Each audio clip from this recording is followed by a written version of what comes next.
Well, welcome to revolutions. And usually people are not welcome to revolutions, and revolutions are not something to be welcome to or at. But these revolutions are in science and technology paradigms. We all know that science and technology are the force that changes our lives. We study science and we do technology, and they come back and change the way we live. And many paradigms, not in 10 years, 20 years, just 5 years, things have changed dramatically in the classroom, in the recreation, you name it. Each aspect of our lives have been changed and touched by science and technology. And it's my privilege today to introduce to you Gabe Przygoda. And you want to read his reports, you want to see him discussing a topic, very civil and very broad-minded, and it's a joy to have him speak to us today. And just talking about Raspberry, I was, my brother talked to me one time by my phone and said, "I'm calling you from my BlackBerry." So as somebody who is not very good in technology, I told him, I have a pound of strawberry. Would it be good to call you? But anyway, it seems raspberry and blueberry and strawberry are some things different now, changing paradigms. So without much ado, please join me in welcoming our speaker.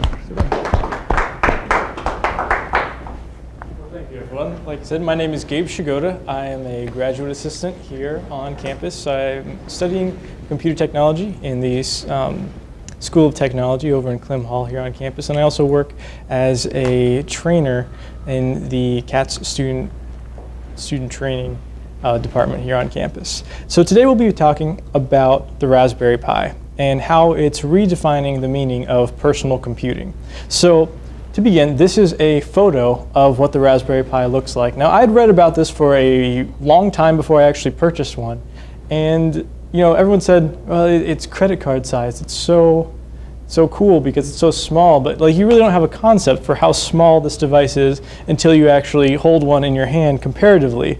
And you'll see that this is a small device, and we will get into some of the functions of it, talk about what it is, how it can be used, and how you can get started with your very own Raspberry Pi. So I'm just going to set this aside for now, and our first topic is what the Raspberry Pi is. So the Raspberry Pi is a credit card sized computer. It was created by Eben Upton, who's this man here, who's holding one up, and his colleagues over at Cambridge University in the UK. And he and his crew have formed the Raspberry Pi Foundation, and they sponsor the creation and generation and upkeep of the Raspberry Pi and its software. So the Raspberry Pi is unique because it's a Linux-based computer. So this entire unit functions as a computer by itself, obviously when plugged in with power. And the unique thing about this device is, you know, with our iPods and our smartphones becoming so expensive and so tiny, they've been able to maintain the price at a mere $35 plus shipping and handling. So depending on where you source it from, the price ends up being closer to around $45, but that just kind of depends where you get it, or if you buy it off eBay or Amazon or something like that. Now, the specifications are what makes the Raspberry Pi so unique. Now, you'll see the memory is only half a gig, 512 megabytes of RAM, not a whole lot compared to our processors today, where things like 8 gigabytes and 16 gigabytes are becoming standard. But with these drawbacks also come some benefits as well. So the processor is an ARM11 chip that only clocks in at about 700 megahertz to begin with. Now the top two specs are computing power that you could think of as what maybe a late 90s desktop would have in comparison. So not necessarily up to date by today's standards, but the really unique thing is that the processor is really easy to overclock. So you can get about 1 gigahertz of processing power by simply overvolting it and overclocking it. And if you've done stuff like me where I've got heat sinks on it that kind of manage your cooling a bit better, you can increase those speeds as well. But what's really unique about it is the graphics Video Core 4 GPU chip that's also integrated into the central processing unit.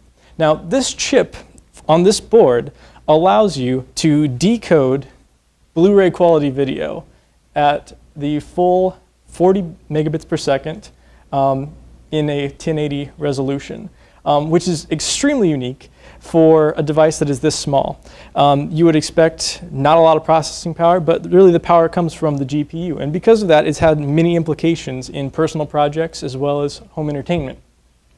The other unique thing is that it comes equipped to perform on a simple 5 volts charge via micro USB, which you can see on the side here. And we'll go over all these specs in a little bit more detail down the line.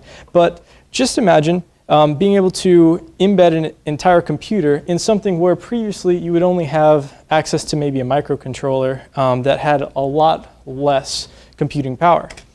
So this is the basic layout of the board itself as provided by the Raspberry Pi Foundation. Now we're going to be talking about the Model B today. They make 2 models in the Foundation, the Model A and the Model B. We'll be talking about Model B Revision 2, which is the most recent version. And the main distinguishing factor between the Model A and the Model B is that Model B has 512 megabits of RAM as opposed to Model A, which has half of that, and it doesn't have the dual USB ports or the Ethernet port available. Model A was intended more for basic educational purposes, for classroom settings, to where the Model B is designed more for tinkerers and developers.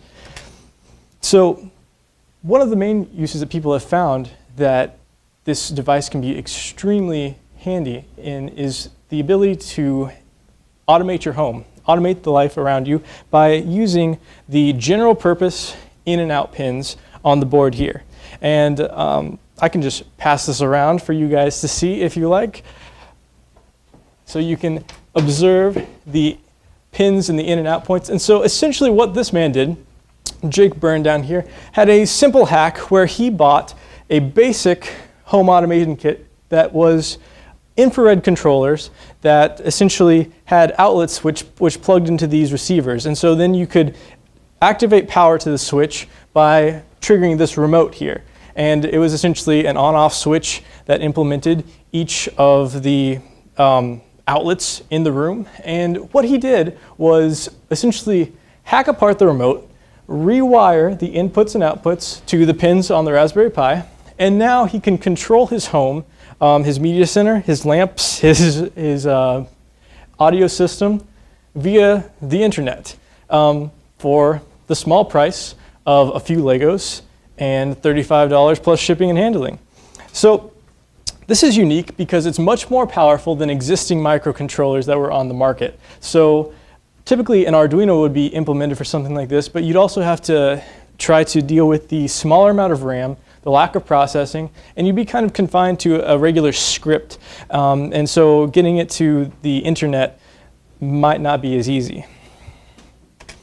Another option that you can do is you can transform this Raspberry Pi and harness the power of its GPU and its HD decoding and essentially make any TV or monitor a smart TV. So there are a variety of software add-ons that are available for the Raspberry Pi, mainly focusing around the Xbox Media Center, which has recently been open sourced and is developed for a variety of platforms. So the one that I typically use is the RasBMC image, which allows you to offload some of the computing power onto a USB, and we'll kind of go over this setup later on, so that way you guys can kind of see the way that the network functions and stuff.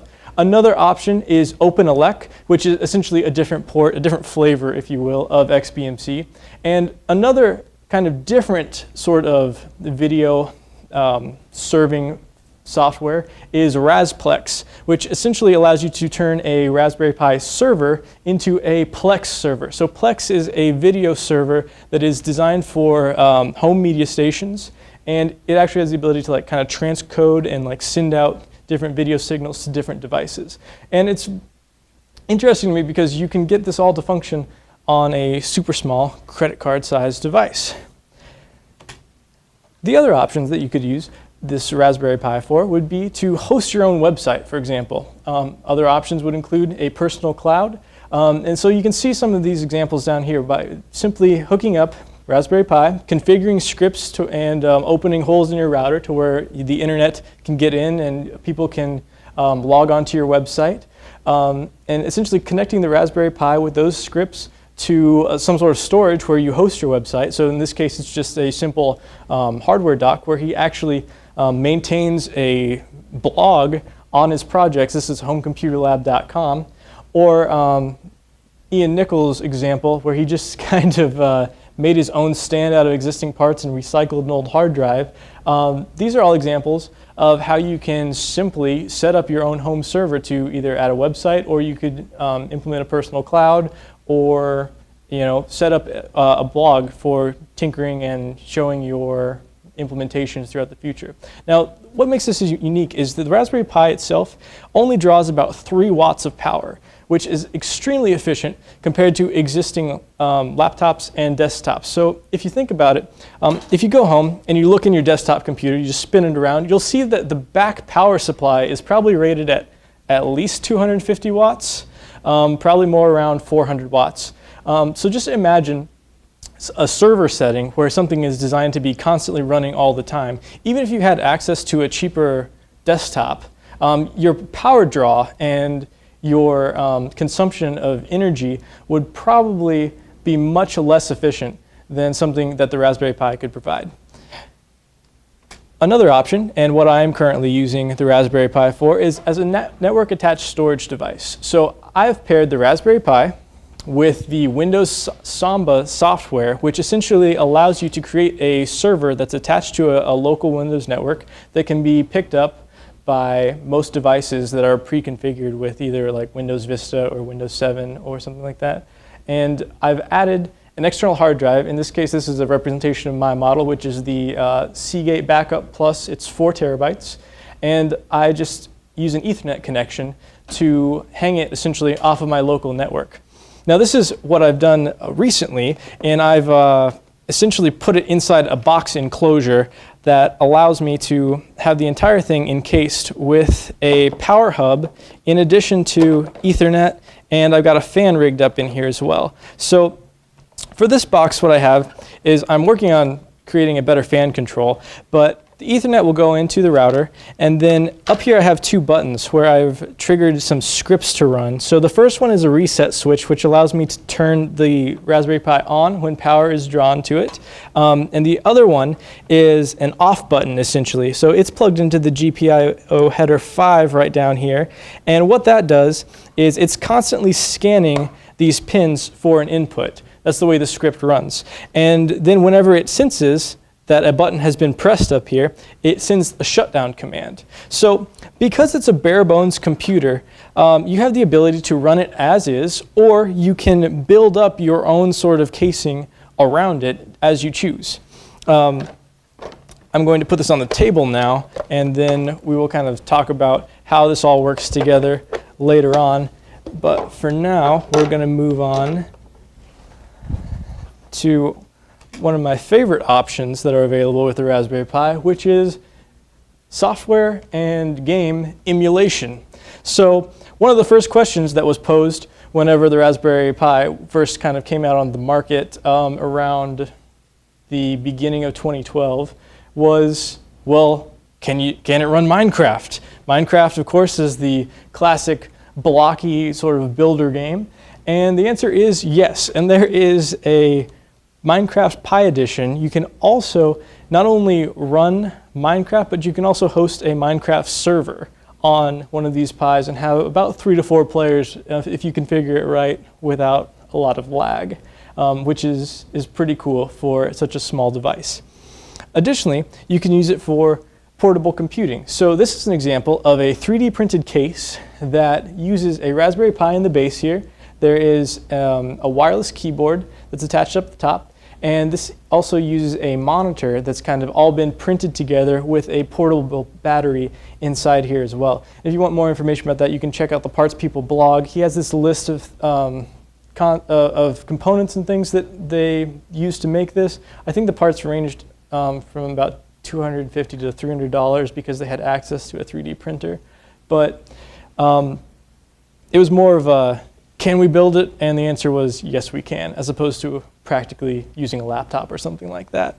Another option that was really cool is that these Raspberry Pis are small enough to fit inside existing Game Boy cases. So if you have one that's dead or just so old that it doesn't run anymore, you can actually gut the innards out of a Game Boy, replace the screen with a smaller little like 3.5 LCD screen, and then you can route either power to it or have it kind of export your data out of USB on the side. Several people have hacks for these, and you can also use them as regular computers in addition to gaming emulators. Another useful feature of the Raspberry Pi is, since it does feature kind of outdated peripherals as far as the CPU goes, is you can use it as an MS-DOS box or an Apple emulation. So you can scrounge those old codes from the early 90s that don't really exist anymore, that might not be supported fully on your brand new desktop, and relive the glory days of the Commodore 64, the NES systems, Super Nintendo, and there's been guys who've even gotten Nintendo 64 and some PS1 emulators to run as well on these Raspberry Pis. Here's an example that combines most of the things I love in one video.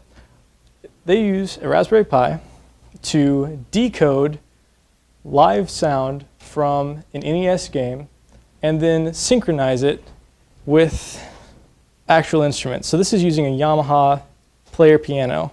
And essentially what this does, in real time, decodes the sound and plays it.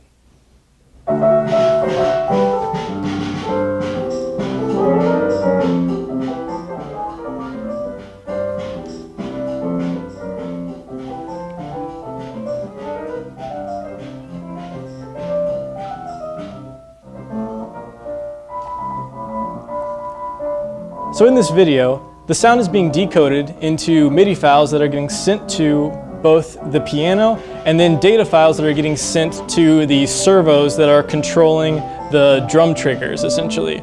And they're keeping pace with the sound in real time, and they can also do even more complex sounds as well. So for example, classically, the Legend of Zelda theme song has been a little bit difficult, but the Raspberry Pi can keep up.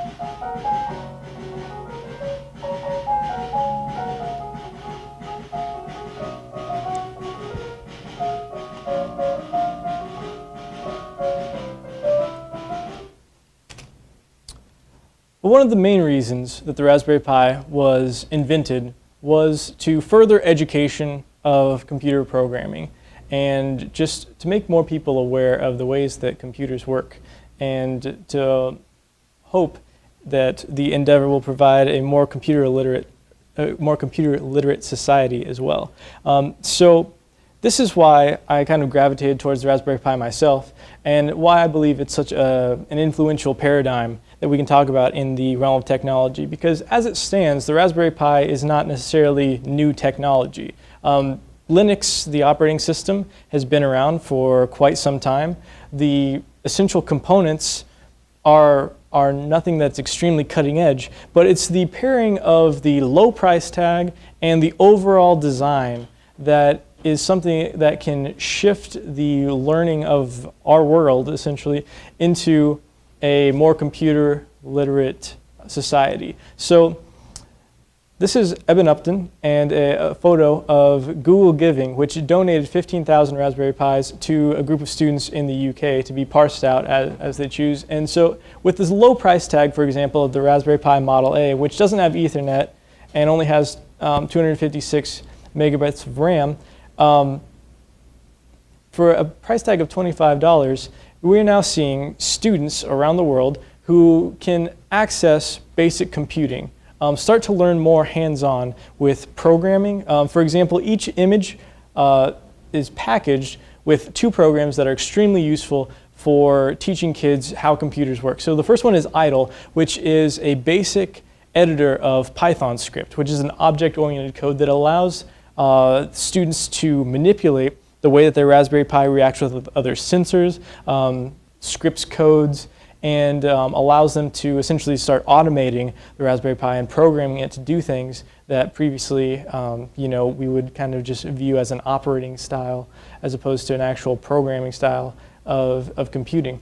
The next one is Scratch, which is actually a program that's designed for animation as well as for creating simple games. So this is giving, like, for example, 12-year-olds access to being able to make short movies and short cartoons, as well as some kind of cool video games.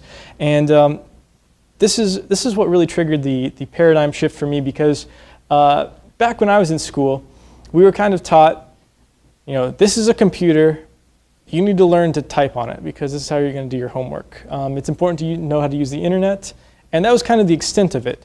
In high school, it was more, okay, we're going to type in a lot of papers, and occasionally we're going to pirate stuff off LimeWire.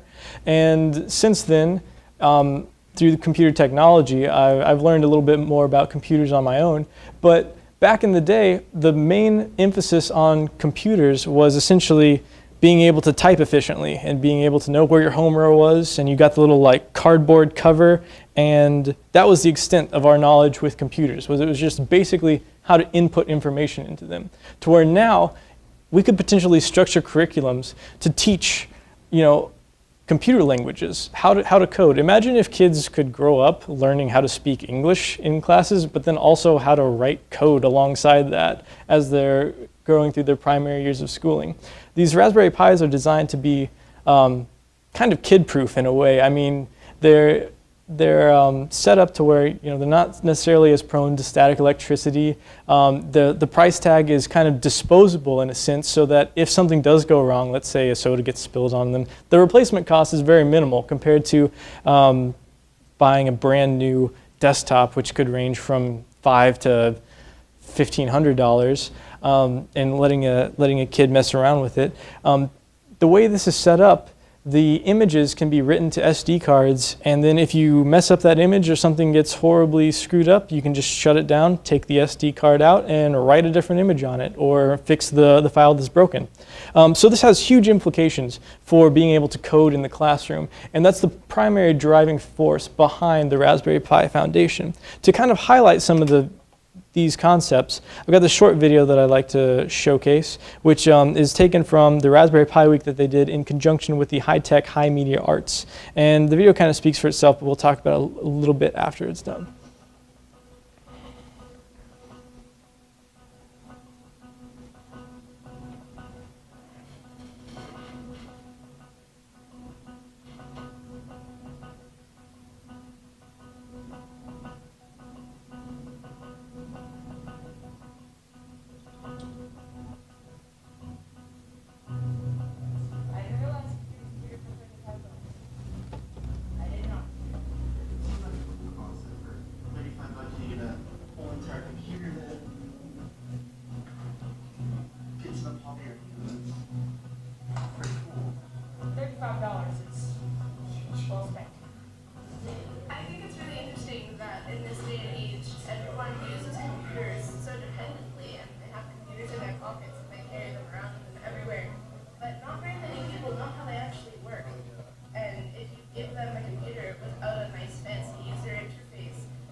I wanted to make a computer, basically, and I also wanted to learn more coding. Mine is going to be a home theater system that I'm going to connect to my TV. This PS1 emulator, game emulator that I'm messing with. I'm doing an Arc Linux, in which case I need to download most of my command line prompt right now. But once I have it functional, that is the right now I'm torn between home automation, which is like making lights turn on and off with voice commands, or putting it inside an old notebook as a sort of a mobile toy. Just a lot of reasons. I'm not in. I just want to learn how to make a computer. So this kind of showcases some of the implications of the Raspberry Pi and some of the applications that people around the world are able to use and harness the power of the Raspberry Pi to add technology, essentially, where previously technology was not available. But primarily the quote that I'd like to focus on is the little girl in the middle who mentioned the fact that we are so constantly tied to computers, but not many people actually know how they work. And this is the boat that I found myself in when I first heard about the Raspberry Pi. Now, I graduated from undergrad with a degree that essentially was electronic media production. And I used computers almost every day.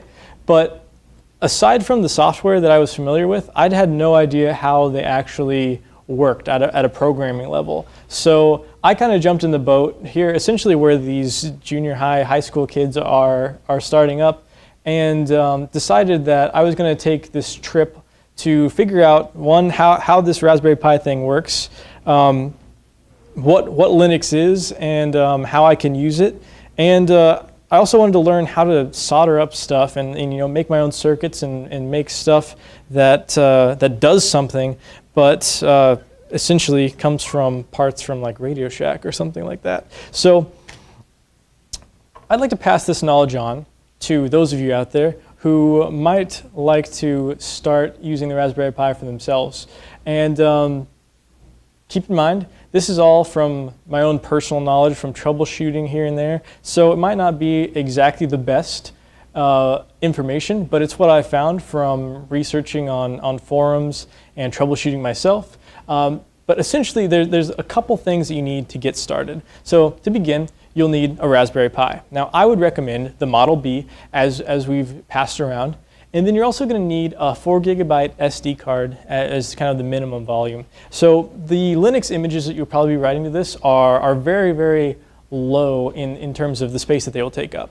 Compared to the operating systems of like Apple or Windows, where you're looking at gigabytes upon gigabytes of information for your operating system alone. These are much smaller images. You're also going to need a 5-volt cell phone charger. So probably one that you have lying around will do, but you need to make sure that it's at least 5 volts. What happens sometimes is if you get one that's like 4.9 or is not consistently putting out 5 volts charge, it can actually corrupt your SD card, and because it's not getting enough power to the board, so you might have to reset your card every once in a while. The other thing you're going to need is an Ethernet connection, so some way of downloading updates and getting new information onto the Raspberry Pi. You can simply connect your Raspberry Pi to your router via an Ethernet connection, and you're also going to need a USB keyboard and mouse. And I would also recommend using a powered USB hub. Now for these, I've found that the Aquagate ArcView hub, it's got 7 ports on it, and it also provides 5 volts of power, is one of the best on the market because it's super cheap. It's only about $18, and if you have a Prime account, it will ship in 2 days from Amazon. But the placement of the hubs is what I find very, very helpful because it's got 2 on this side with also your USB in. So this is what you'll run to the Raspberry Pi itself. It's got 5 volts in DC. This is solid, and it's also got 2 ports on the top and 3 on the side. So with this configuration, it fits very well on a desk, or in the example of my NAS device here, I've got it set up to where it's sandwiched in between the board and the edge of the box, so I can hook my peripherals up and still run data and power to the board itself. And there are a number of devices that will work to power the Pi. I would recommend checking out elinux.org. They've got a list of verified peripherals that will work. But this is just what I found that is, it works for my budget and for the amount of devices I want to power. Now, another issue might be the amperage that's available with your circuit. So for example, if you're going to plug in a lot of devices to your Raspberry Pi, you're going to need a power supply that has more amps associated with it. This is a 2 amp 5-volt system that plugs in to the hub. So that's allowed me to power the Raspberry Pi, my USB keyboard, an external hard drive, as well as a USB key, all simultaneously. Oh, and additionally a Wi-Fi USB adapter. So that's about all I could think to plug in at one time. So that test held up for mine. I would assume that it would hold up for yours as well. So after you get all these components together, the next thing that you're going to need to do is you're going to need to decide what kind of operating system you want to load up. So obviously you're probably going to stick with something that's Linux-based because not many other things are supported because of the chipset that's available on there. But I would recommend starting with the Raspbian Wheezy image, which is the endorsed image that you can download off of raspberrypi.org. And it's a scaled down version of Debian Linux, which has been out for a little bit, and it's fairly stable. There's a lot of resources and a lot of people who have coded with it. But it's open source, so it's free to download, as most Linux plugins and software are. So essentially, once you download this file, what you're going to need to do is unpack it and extract it to this SD card so that the Raspberry Pi can then unpack it and configure it to where it's a usable image. So to do this, you can use a disk imager. For example, for Windows, Windows 32 disk imager is available. There's also extensive tutorials if you just simply Google this process or look on YouTube. There are numerous people who have very, very advanced tutorials for Mac, Linux, as well as pretty much every flavor of Windows available. And you can also find more instructions on the raspberrypi.org downloads page to kind of point you in directions of some of the other sorts of operating systems that are available. Now after that, you're going to have to connect the Pi and wire everything up. So over here we've got the image loaded on the SD card. We have the power coming out of the mini USB jack on the side. This is an HDMI display port. You could also choose to run it out of RCA video, but for most purposes and most things you probably have in your house already, the HDMI would probably be better suited because you can push a higher resolution. You're also going to need to add an Ethernet port or add a connection to your Ethernet port and get some sort of internet connection. And then I would also recommend adding your mouse and your keyboard, or additionally you could run that to a USB hub that has more devices plugged in. But that's just kind of what it looks like all wired up. And then after this, you're going to have to just kind of boot up the image. It's going to start unpacking, it's going to start unloading itself, and it's going to download updates as well. And this is going to just kind of set in the operating system onto your card and allow you to, after this process is done, log in with the default. Your username will be Pi, and your password will be Raspberry. So you can follow these tutorials as you choose online, or you can just kind of go your own way if you want and just kind of learn it for yourself. But there are numerous tutorials. Because this is such an open source endeavor, there's a lot of people out there who have already done this, who have already screwed it up, and who have already figured out ways to make it go as smoothly as possible. So there's even software available that automatically loads up your SD cards. You can even buy preloaded SD cards, so you don't have to worry about actually downloading stuff. You just kind of put it in and watch it go.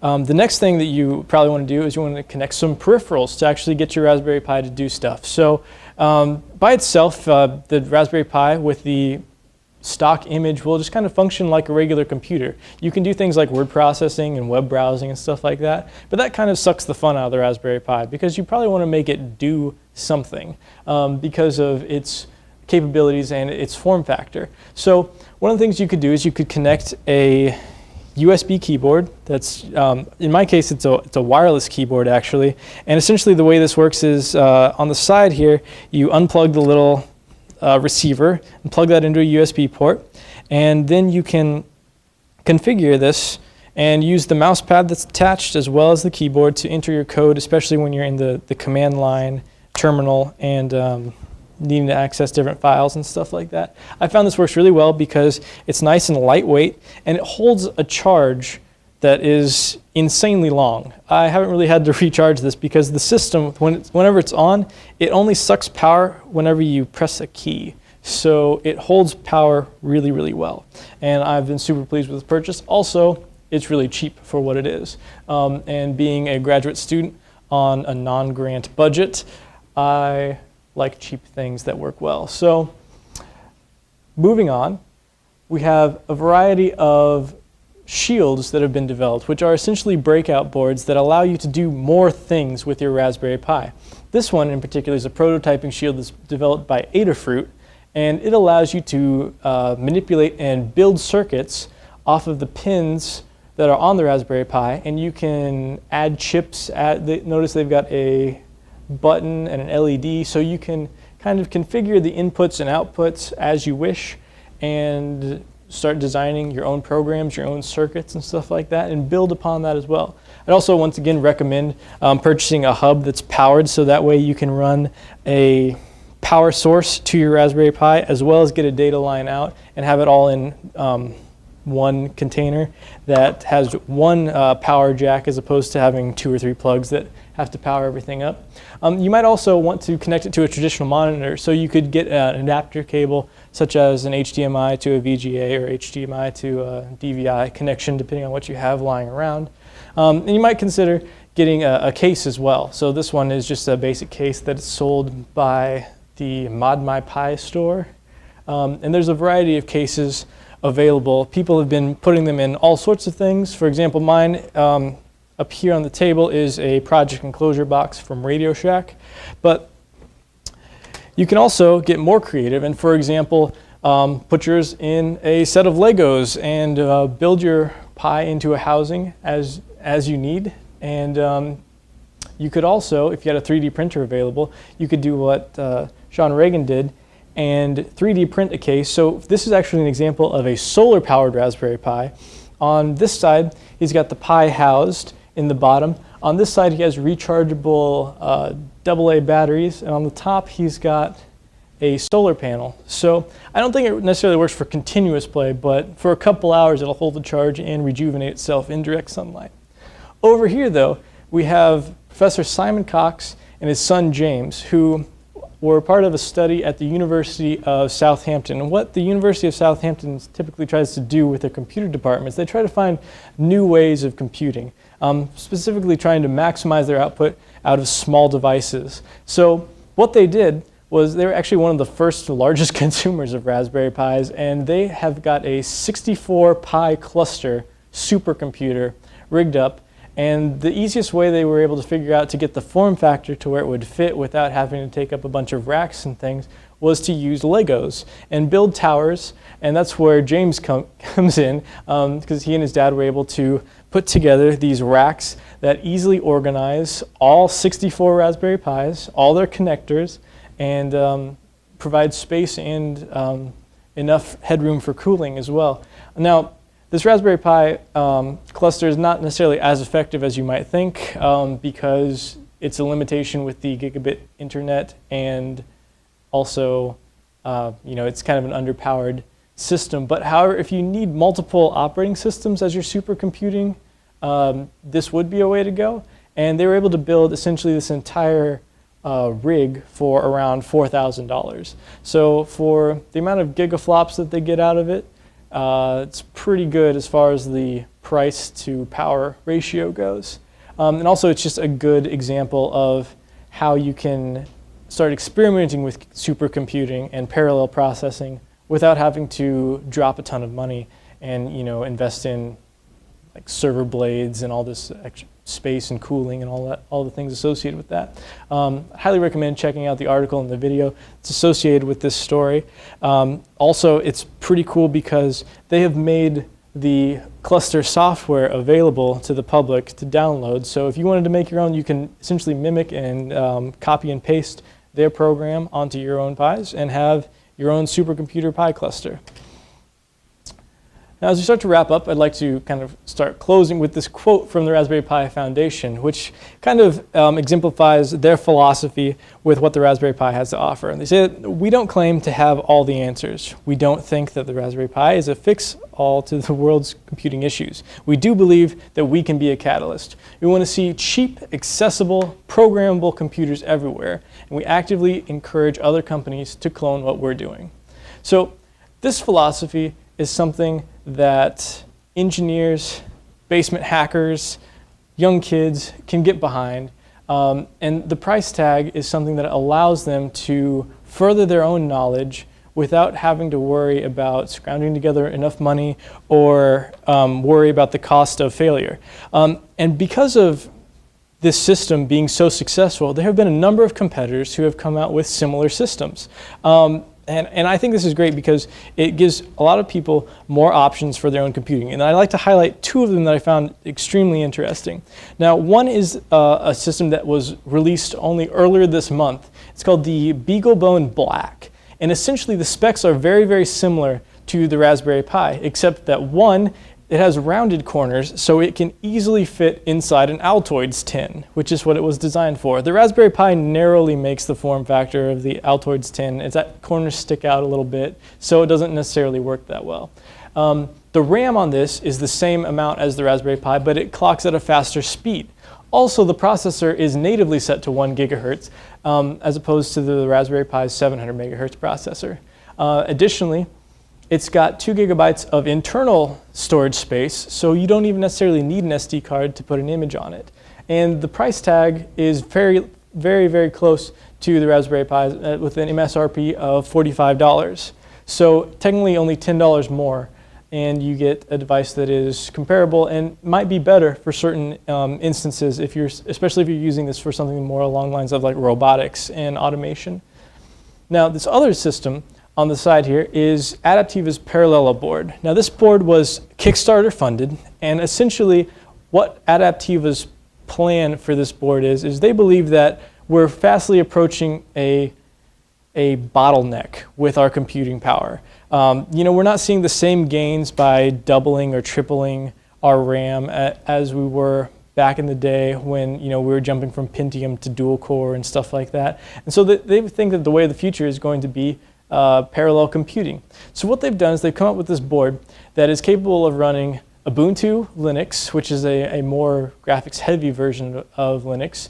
It also has a 1 gigahertz processor, but it also has gigabit internet, which means that the supercomputing applications are much more friendly in this instance, and it's actually designed to form these small clusters. So a cluster like this is available for about $500, and you can start messing around with supercomputing using their own proprietary Epiphany processor, which has, I believe, 16 cores to it, and they're planning on releasing a version in the next couple of years that has 64 cores.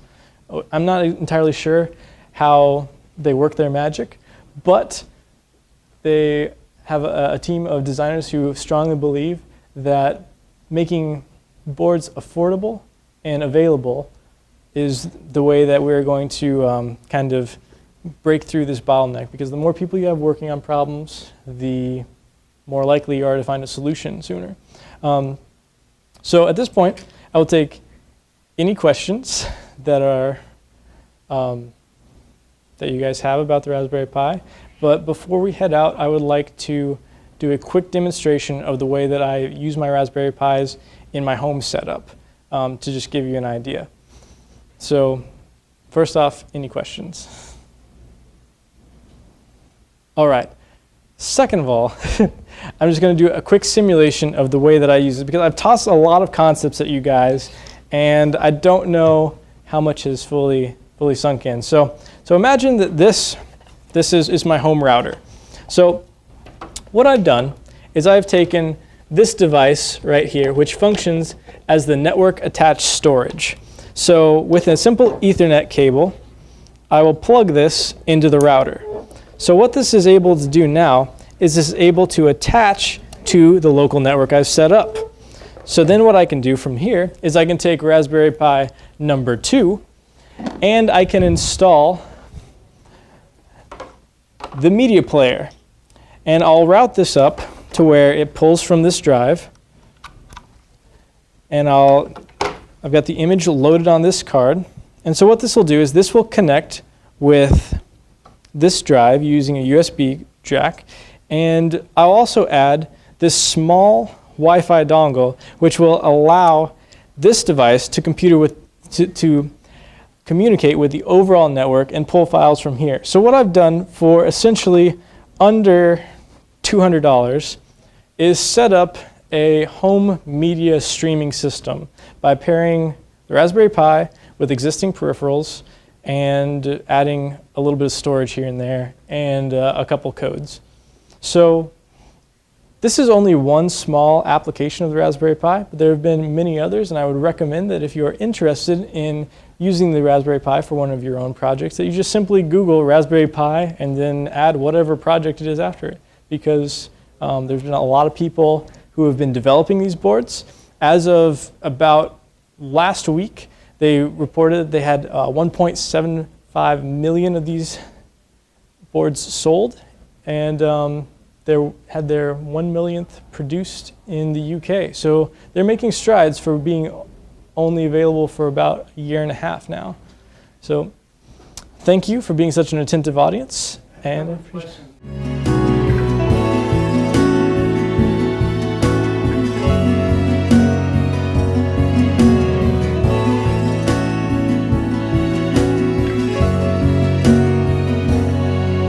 the classroom, in the recreation, you name it. Each aspect of our lives have been changed and touched by science and technology. And it's my privilege today to introduce to you Gabe Przygoda, and you want to read his reports, you want to see him discussing a topic, very civil and very broad-minded, and it's a joy to have him speak to us today. And just talking about Raspberry, I was, my brother talked to me one time by my phone and said, "I'm calling you from my BlackBerry." So as somebody who is not very good in technology, I told him, I have a pound of strawberry. Would it be good to call you? But anyway, it seems raspberry and blueberry and strawberry are some things different.